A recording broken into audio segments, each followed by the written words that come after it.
自從上次預言咗銀行股係最大嘅贏家，咁今年銀行都不斷去啦。雖然近期有啲調整，但係好多人係跑唔贏銀行嗰個升幅嘅啊。呢種預言係不容置疑嘅啊。你好多人話貼成績單自己翻倍如何這般，但係大多數人都係跑唔贏啊今年嘅銀行嘅啊。咁咧好耐都冇講，咁我就再講一講啊。而家近期我通過個東方奪攻啊，咁我哋去深入去講一講而家 A 股市場上各種嘅博弈嘅力量，咁使我哋知道一個前進嘅方向啊，同埋知道點解而家好多嗰啲嘢就唔按以前嘅理論咁行啊。咁第一個咧啊，你所玩嗰隻股票或者 ETF 咧，肯定有個老莊嘅啊，個老莊就好似海中嘅巨鯨，係咪坐鎮中軍？咁但係如今咧嗰啲莊咧都唔可以10幾年前咁啦，隨心所欲噶啊！以前咧就隨心所欲，隻手遮天，係嘛？咁佢而家咧都需要有巨大嘅智慧同高超嘅呢個操盤能力，先可以拉動嘅各方嘅勢力達成一致性，推動嗰個股市嘅上行，係嘛？如果各方嘅勢力你係向呢邊拉，佢向嗰邊拉，啊你想咁樣樣，佢又想咁樣樣，大家就冇一致性，冇一致性就達成唔到我哋嘅方向噶，係嘛？咁第二個咧啊就係北向，咁咧呢個係中央嘅意志發動呢次大牛打個魚窩去吸引嘅主角啊。其實呢次嘅牛市即係你24到26呢個牛市，其實就打個魚窩啊。你要明白佢今次去打個魚窩去吸引呢啲錢翻嚟投資嘅啊。咁呢啲人咧，佢通過匯豐啊，係嘛，渣打、花旗、摩根，係嘛，仲有瑞銀呢啲咁嘅國際打手，佢先不斷喺翻嚟。因為佢上一輪咧，美國降息時候呢班友仔集體出逃嘅呢啲魚，係嘛？咁你而家點樣先使到呢啲魚翻嚟啊？啊，咁就做呢個魚窩啦，係嘛？你打咗魚窩，你先有得釣啊！你唔打魚窩，釣咩啊？係嘛？咁佢哋慢慢翻嚟，而家形勢睇落咧，就慢慢翻嚟咬鈎啊！咁呢啲咁啊北向資金大家都知噶啦啊，佢而家比以前啊精咗好多，精靈晒噶啦，隻都係嘛？以前佢哋咧就買票上車等分紅，係嘛？結果咧等下等，係嘛？俾人閹晒，係嘛？咁佢哋而家咧啊就要通過各種呼吸戰法啊，去不斷去偷食啊，燒佢哋魚窩入邊嘅嗰啲飼料，係嘛？咁啊降低佢自己嘅成本啊，咁你冇辦法噶，吃一虧長一折，係嘛？咁第三樣咧啊就係量化啦。量化咧冇話好唔好，助攻助跌，攻嗰陣時候佢幫你攻，跌嗰陣時候走得快過你啊，就係一啲冇感情嘅牆頭草啊，佢最難嘅同莊家形成合力嘅，佢就係呢啲不穩定因素啊，但係佢肯定存在於呢個生態，你冇辦法係嘛？所以咧有量化嘅時候咧，洗盤係洗唔乾淨啊，洗嚟洗去咧個成交量都好大。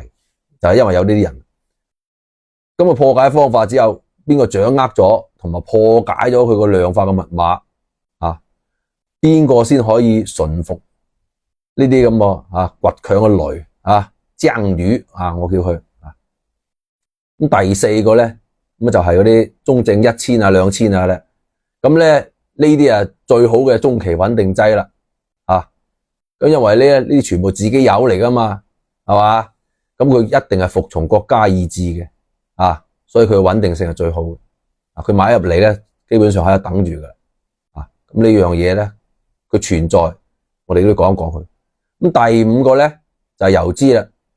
游資咧喺我嘅理念入邊咧，就係等於莊家嘅獵狗啊，或者叫臨時工啊，鐘點工都得啊。咁啊。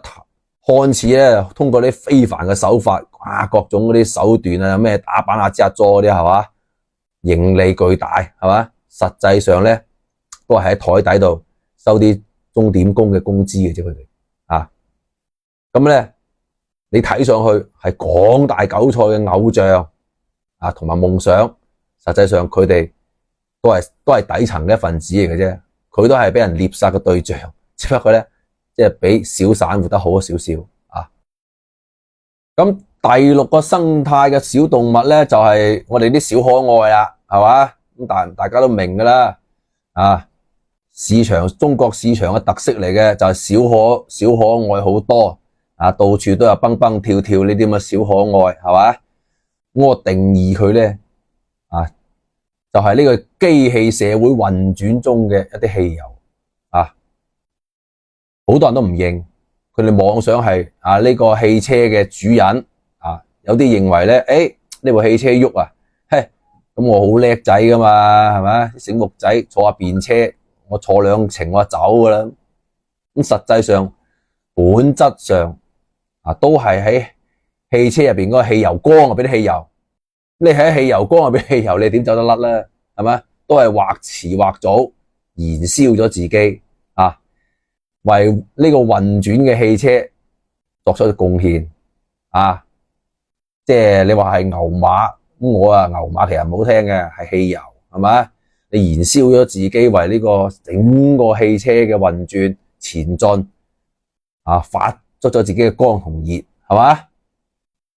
咁當然，汽車一定咧入邊嗰個油缸啊，有少量嘅底油係佢燒唔到嘅啊。咁睇你有冇咁彩係呢啲底油，係嘛？因為作為一名合格嘅司機啊，咁邊個又咁傻到開車開到連啲底油都燒盡佢㗎，係嘛？如果開到部車燒底油嘅咧，就好傷肝啊嘛，係嘛？作為合格嘅作整盤嘅操盤手，同埋一個高級嘅司機咧，佢唔會話睇到自己冇油嗰陣時去加油嘅啊。咁咧，我哋睇穿咗呢個生態，咁你就先去了解到呢個運行規律，咁所以先至知道，以前92年嗰陣時，就係得大戶莊家散仔啊咁，而家咧隨住呢啲外資啊各方面嘅嘢發明咗出嚟嘅，例如嗰啲量化咁博弈嘅動物係多咗嘅，個生態圈係大咗嘅。咁你要了解到你嘅整個生態圈，你先知道自己所處個位置，同埋點樣可以先去咬一啖食，係嘛？先去搵到啖食啊！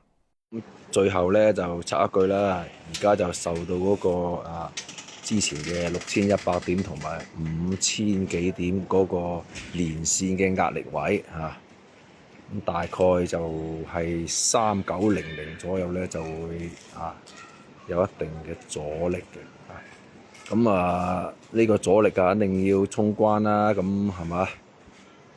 咁一定要睇到佢嗰個量係嘛？各方面嘅意志係咪統一？唔統一肯定仲係會落翻嚟再上去，落翻嚟再上去，咁不斷再去打窩嘅咁呢啲嘢好正常嘅喺股市入邊，唔好諗住一口氣係嘛，從地面走上珠穆朗瑪峰係嘛，你都要經過第一站、第2站係嘛，各個補給站咁樣上去先比較穩陣嘅。咁係咁啦，分享到呢度。